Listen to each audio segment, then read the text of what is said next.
Querido amigo, você sabe que temos estudado a vida de Abraão, o patriarca hebreu, que deu origem ao povo de Israel. Esse homem, como nós temos visto, era um homem como nós, sujeito aos mesmos sentimentos, sujeito às mesmas atitudes, sujeito aos mesmos acertos e às mesmas falhas que nós também temos, que nós também somos sujeitos. Mas dentro desse quadro encontramos o seu nome no capítulo 11 de Hebreus, considerado por muitos como o capítulo dos heróis da fé. É isso mesmo. Um homem como esse é um herói da fé. E sabe o que isso tem a ver conosco? Esse fato indica que você e eu também podemos ser considerados heróis da fé. É isso mesmo. O mesmo Deus de Abraão é o nosso Deus. Nós falhamos, mas também acertamos em nossa jornada de vida cristã. Então, assim como Abraão, você pode se considerar um herói da fé. É claro, desde que deposite toda a confiança no Senhor e desde que viva pela fé nas promessas divinas. Exatamente.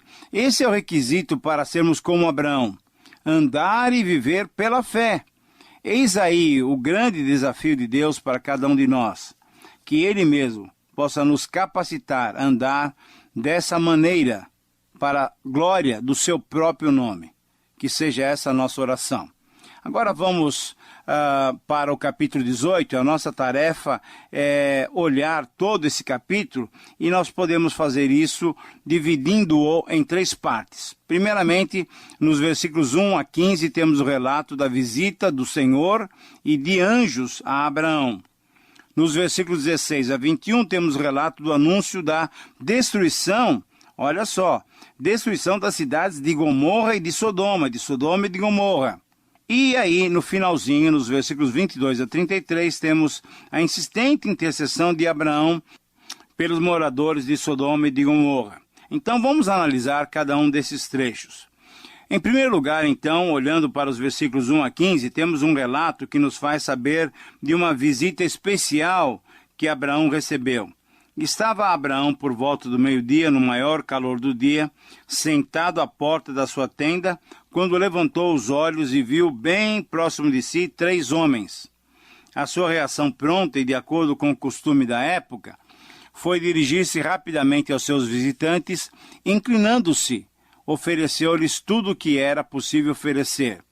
É interessante, então, notarmos 7 atitudes que Abraão teve e que servem de modelos para nós. Primeiro, ele deu atenção imediata às necessidades dos hóspedes. Segundo, ele saudou esses visitantes, inclinando-se até o chão. Terceiro, ele dirigiu-se a um dos visitantes, tratando-o como o meu senhor, colocando-se então numa postura de servo. Quarto, ele demonstrou que era um privilégio poder servir aqueles visitantes. Quinto, ele providenciou que trouxessem água para lavarem os pés e os colocou à sombra numa frondosa árvore. Sexto, ele providenciou que uma boa refeição fosse preparada e a serviu em seguida. E em sétimo lugar, a outra e a última atitude de Abraão foi que ficou perto dos visitantes em pé, como um servo fazia naquela ocasião, em atitude de prontidão para servir-lhes nas suas mais diversas necessidades. De fato, nós podemos perceber que essas foram bonitas, belas atitudes de Abraão. Essas atitudes demonstram o caráter de Abraão que estava sendo forjado por Deus. A implicação para nós é que nós devemos seguir esse exemplo de cortesia e de gentileza, que possamos seguir, que possamos ter esse mesmo padrão quando recebermos em casa os nossos irmãos, os nossos convidados. Mas quem eram esses visitantes? Um deles certamente era o Senhor, como fica evidente nos versículos 1, 13, 17, 20 e também nos versículos 22 a 33 e depois em 19 e 1. Todos esses versículos mostram que os outros 2 eram anjos, eram mensageiros divinos, e aquele ser diferente era o Senhor. É aquela chamada teofania que nós já dissemos em programas anteriores. Mas Qual era o propósito dessa visita? Quando nós comparamos o relato do último capítulo 17 com as palavras ditas pelos visitantes nos versículos 9 até 15, vemos que essa visita tinha finalidade de despertar e consolidar a fé de Sara, que seria participante ativa da promessa que deveria ser cumprida, que seria cumprida. Então vejamos as palavras iniciais do texto. Então lhe perguntaram: Sara, tua mulher, onde está? E ele respondeu: ela está aí na tenda. Então disse um deles: certamente voltarei a ti daqui a 1 ano, e Sara, tua mulher, dará luz a um filho. E Sara, que o estava escutando à porta da tenda, atrás dele, você consegue perceber, amigo, que essa atenção agora, o foco é na pessoa de Sara. Não é mais Abraão. O foco mudou. A atenção agora é para Sara. Ela necessitava ser encorajada, ser estimulada na sua fé. Não é bom sabermos que quando vacilamos em nossa fé, o próprio Senhor vem ao nosso encontro para nos encorajar e para nos estimular? Sara precisava exatamente disso, de uma palavra dirigida diretamente a ela. Mas a reação de Sara demonstrava que ela ainda não cria na promessa. Depois de rir da palavra divina, a sua pergunta interior foi a seguinte: depois de velha, e velho também o meu Senhor, terei ainda prazer? Sobre esse evento é necessário fazermos alguns esclarecimentos. Sara riu demonstrando incredulidade ou sorriu de alegria pela promessa que estava sendo reforçada? Alguns estudiosos, eles entendem que esse sorriso foi de alegria pela palavra divina que dali a 1 ano ela daria luz a um filho. Sara ficou feliz por essa palavra, por essa promessa, e por isso sorriu de contentamento. Essa é uma possibilidade, essa é uma opinião. Mas outros entendem que Sara continuou demonstrando a mesma incredulidade que ficou evidenciada quando ela ofereceu Agar a Abraão.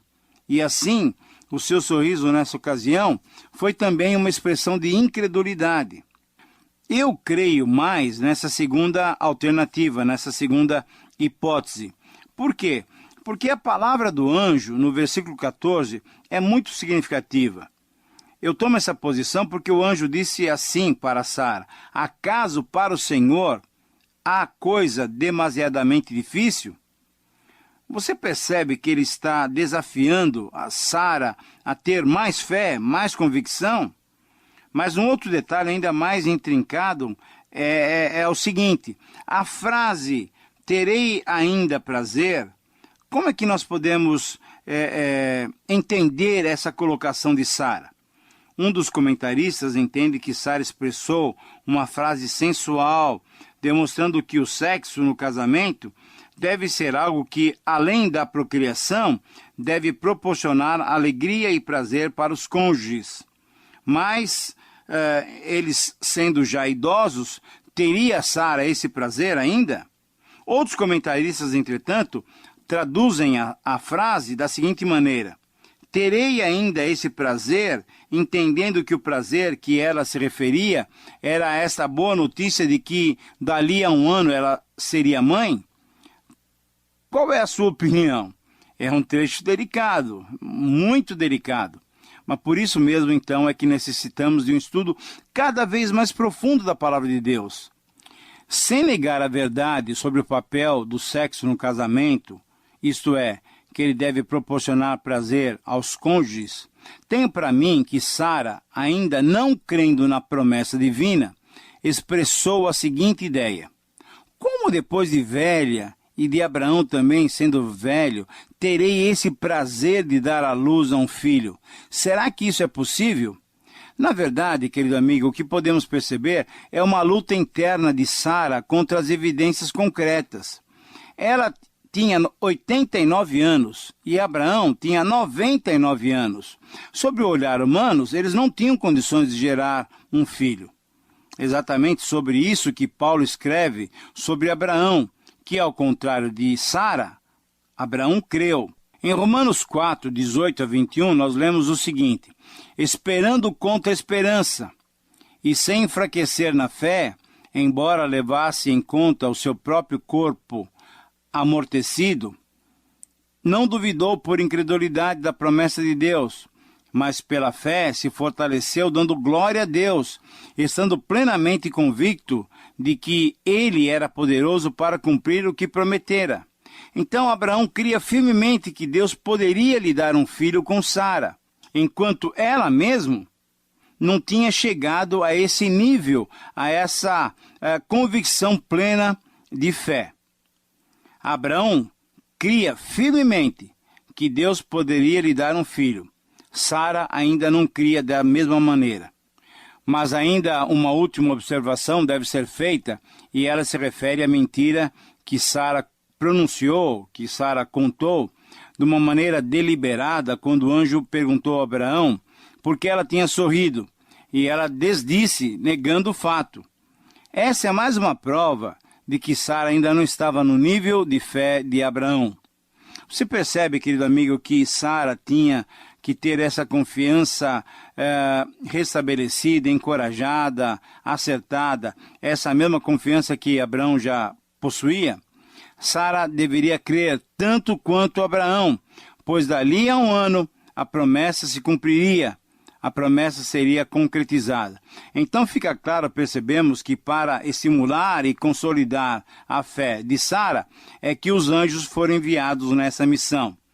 Mas se nós quisermos olhar profundamente o texto, podemos agora lançar os nossos olhos para os versículos seguintes, e nós vamos ver nessa última parte do texto e do programa que temos os versículos 16 a 21, detalhes de um anúncio de Deus sobre a destruição de Sodoma e Gomorra. Na verdade, então, a missão dos anjos foi encorajar e estimular a fé de Sara, mas também trazer essa palavra de condenação, de destruição contra Sodoma e Gomorra. Esse é um episódio triste. É um episódio triste. Por um lado, ele é triste e é delicado diante daquela situação já vivida no dilúvio. Se você se recorda, naquela situação, Deus tinha prometido não terminar mais com a vida humana com águas. Mas aqui temos uma outra predição de destruição muito mais séria. Mas vamos aos detalhes. Os anjos nessa visita tinham uma missão dupla. Logicamente encorajar a fé de Sara, que nós já mencionamos, mas verificar a situação de Sodoma e Gomorra para uma possível destruição. Depois da ministração para Abraão e para Sara, os visitantes, até certo ponto acompanhados por Abraão, foram em direção às duas cidades. Nesse momento, o Senhor mesmo começou a questionar-se se deveria esconder os seus planos de Abraão. Afinal, para Deus, Abraão tinha certos requisitos dados por ele mesmo que deveriam ser considerados. Vejam só, Abraão viria a ser uma grande e poderosa nação. Abraão seria o instrumento pelo qual todas as nações da terra seriam abençoadas. E em terceiro lugar, Abraão tinha sido escolhido pelo próprio Deus para que ele, Abraão e seus descendentes guardassem o caminho do Senhor e praticassem a justiça e o juízo. Ora, diante disso, os planos divinos não deveriam ser ocultados ou omitidos a Abraão, que certamente já era considerado amigo de Deus, conforme lemos depois em Isaías 41, versículo 8. E os planos divinos começaram a ser revelados ao patriarca. O clamor de Sodoma e Gomorra estava se multiplicando e os pecados dessas cidades estavam se agravando muito. Então o Senhor revelou a sua intenção de ver de perto e de fato a prática daquelas duas cidades. Essa expressão, o clamor de Sodoma e Gomorra tem se multiplicado, deve ser entendido como brado contra elas, ou ainda, o mal gritante no lugar chegou até os céus. Isso porque todos os clamores de injustiça chamam a atenção de Deus, o juiz de toda a terra, como ele é chamado também no versículo 25. Mas por que aconteceria essa destruição? Porque, apesar da misericórdia divina demonstrada a Sodoma e Gomorra através da libertação proporcionada pelo próprio Abraão, que tirou-as do domínio alheio, por que essas cidades então agora seriam punidas? Porque elas não tinham se arrependido dos seus pecados e as suas contínuas injustiças subiram à presença de Deus. Por isso, querido amigo, por serem injustas, os maus atos e os pecados de Sodoma e Gomorra, chegando à presença de Deus, o levaram a estabelecer um juízo. Elas ultrapassaram os limites da misericórdia divina. Deus, que é o juiz de toda a terra, veio para julgar aqueles povos. É uma situação triste. Eu sei que você também está penalizado com essa situação. Mesmo diante de tanta misericórdia, mesmo diante de tanta libertação, mesmo diante de tanta intervenção, de uma intervenção direta de Deus através de Abraão, libertando essas cidades do jugo opressor de 14 anos, essas cidades não se arrependeram e continuaram pecando diante do Senhor. Esse é um aspecto triste desse episódio. A triste condição do ser humano pecador não arrependido. Um dia, tudo é julgado, tudo é colocado diante do Senhor. E a palavra de Deus diz, dura coisa é cair nas mãos do Deus vivo, porque Deus é fogo consumidor. Palavras ditas pelo autor de Hebreus, no capítulo 12, versículo 29. O aspecto, então, significativo e alegre em toda essa situação é a maneira amorosa e carinhosa com que Deus trata com Abraão, não ocultando os seus planos do seu amigo. Na verdade, você pode perceber aí, e por isso é que nós temos alegria e contentamento, mesmo num relato tão difícil como esse, podemos perceber que é uma grande bênção termos um Deus assim, que se faz nosso amigo, que não quer esconder nada de nós, que revela os seus planos para nós. Glória, pois, ao nome do Senhor. E agora, nos versículos 22 a 33, temos um dos relatos mais impressionantes de toda a Bíblia, demonstrando que podemos estar abertos e nos relacionar com respeito, mas com total liberdade também com o nosso Deus. Então nós vamos confirmar essas atitudes nos salmos que nos revelam que os salmistas, rasgando seus corações, se abriram diante do Senhor. Mas aqui temos um exemplo maravilhoso de como Deus atende às nossas orações, quando a nossa motivação é a própria glória do seu nome, é a glória dele mesmo. Então vamos detalhadamente verificar esses fatos. Depois que os anjos foram para as duas cidades, para ver o que lá acontecia, Abraão ficou ainda na presença do Senhor. Esse é um detalhe importante que deve ser ressaltado, que deve ser considerado. Necessitamos estar constantemente na presença de Deus. Quando buscamos assim, ele se deixa achar. Você se lembra de Isaías 55:6? Buscai o Senhor enquanto se pode achar, e invocai-o enquanto está perto. Você se lembra do versículo? Pois bem, Abraão inicia uma intercessão e um processo de argumentação que é único em toda a Bíblia. Vamos ver os passos dados. Primeiro, Abraão questiona Deus sobre a sua justiça, conforme o versículo 23. Destruirás o justo com o ímpio? Número 2, segundo passo. No versículo 24, Abraão questiona Deus sobre o seu amor, se forem achados 50 justos naquelas cidades. Passo 3. No versículo 25, Abraão chama Deus de juiz de toda a terra, desafiando Deus a exercer a sua justiça imparcialmente. E no versículo 26, Deus responde positivamente ao desafio. Passo número 4. Nos versículos 27 e 28, Abraão se humilha como pó e cinza, mas questiona a abrangência do amor divino. E se houver 45 justos? E obtém mais uma vez uma resposta positiva. No passo número 5, no versículo 29, Abraão ainda força um pouco mais e aí questiona a Deus sobre o amor divino para 40 justos. E ainda obtém mais uma resposta positiva. Passo 6, nos versículos 30 e 31, Veja só, Abraão continua ousado e questiona o amor de Deus sobre 30 justos, e ainda mais, ele invade mais e vai para 20 justos, e ainda assim obtém a mesma resposta positiva.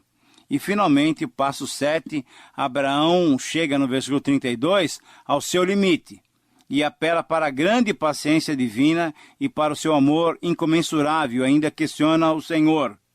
Disse ainda Abraão, não se ire o Senhor. Não se ire o Senhor se lhe falo somente mais essa vez. Se porventura houver ali 10. E mais uma vez, querido amigo, houve aquela clara resposta do Senhor. Respondeu o Senhor, não a destruirei por amor dos 10. E aí o texto termina no versículo 33, dizendo, tendo cessado de falar, Abraão retirou-se o Senhor, e Abraão voltou para o seu lugar. Esse realmente é um texto muito impressionante. O que podemos notar nessa narrativa são 5 atitudes de Abraão. Primeiro, a ousadia de Abraão. Segundo, o amor de Abraão preocupado com os justos de Sodoma e Gomorra. Terceiro, a preocupação de Abraão com a vida do seu sobrinho Ló e da sua família toda. Quarto, a preocupação de Abraão com a justiça divina. E, quinto lugar, a preocupação de Abraão em perceber a extensão do amor de Deus. Por outro lado, também vemos 5 atitudes divinas para com Abraão. Primeiro, Deus permitiu a Abraão ficar na sua presença. Segundo, Deus permitiu a Abraão questioná-lo sobre a sua justiça. Terceiro, Deus permitiu a Abraão questioná-lo sobre o seu amor. Quarto, Deus permitiu e foi paciente com Abraão, dando-lhe total liberdade para expressar os seus questionamentos. E em quinto lugar, Deus demonstrou que a sua justiça é justa e que o seu amor não tem limites. Com certeza, essas atitudes divinas para com Abraão são atitudes que Deus também tem para conosco. O nosso Deus é o mesmo ontem, hoje e o será amanhã. Querido amigo, o que vemos aqui é Deus ensinando a prudência. Prudência divina é um modelo para os nossos relacionamentos. Que Deus nos abençoe, que Deus aplique essas verdades em nossas vidas, que você tenha se apropriado da sua paciência e da misericórdia divina. Chegamos então ao final de mais um programa, agradecendo pela sua companhia. Queremos pedir sobre você a bênção do Senhor. Até a próxima vez.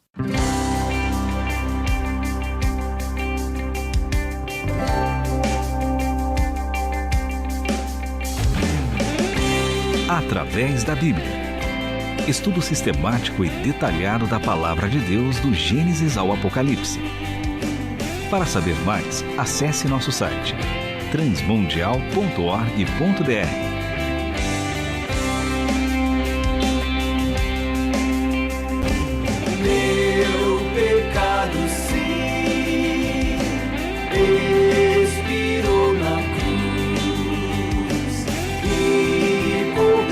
Sem igual, salvou-me meu Jesus. Realização Transmundial.